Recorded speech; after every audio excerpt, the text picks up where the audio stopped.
Supermarket guacamole sucks. The simple solution to bland guacamole is to take a page from Mexican cooking, which is to start by charring vegetables. That provides great depth of flavor, but you're still using the traditional ingredients. We have a poblano chili, white onion, tomatillo cut in half, and we have 2 avocados. Take the pit out. Oops, live one.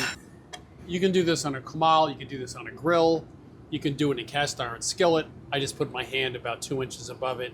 If I can't let it sit there for more than 5 seconds, you know the pan is ready to go. In American, quote unquote, cuisine, we don't have much charring, except when we cook meat, probably, or pork. But in Mexico City, very often in little restaurants, they have live coals, and they'll put fresh chilies right on the coals to char them. And it's the first step in thousands of recipes. It's just amazing how much additional depth of flavor this adds, and it just takes 7 minutes. It's a complete game changer. Sort of close. Sort of close. Close enough. Okay, we've let them sit a little bit to cool down. Well, really, Wes just brought you more chard. Have you ever gotten chili seeds in your eyes? Yes. On many occasions, I've handled very hot chilies like habaneros, and then I rub my eye. However, there is a really interesting fact about chilies. They don't actually burn you. You get a burning sensation, but you're not actually, your skin's not getting hurt by it. That's a little comfort when your eyes are burning.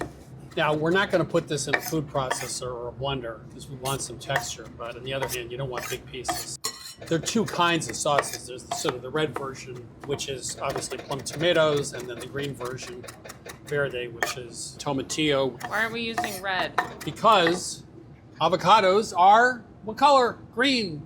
Even though you have not very good supermarket tomatoes, you can enhance their flavor by charring them. The thing about avocados is they don't actually have a ton of flavor. They have a great texture, but that's why in Mexico City, when they make guacamole, they put a ton of cilantro in it, they'll put a ton of lime juice, they'll use chopped peanuts on top, they'll make a salsa and mix that in. Everyone's playing around with guacamole. It's a bunch of mashed up avocados with other stuff.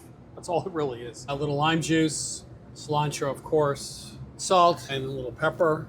We're using a tiny little masher. If you put this in the food processor, it's going to get pasty. You can mash it with a fork if you like. And now I want to taste it. That's really good.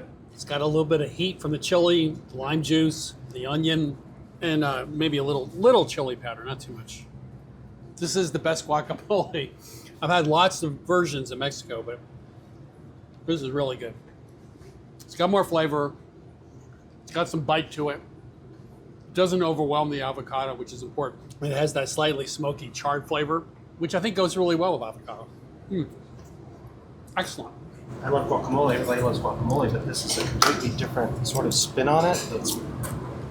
Even though it's smoky, it's brighter and fresher and more flavorful. It's really good. Right? So you're going to come in and end the video for me?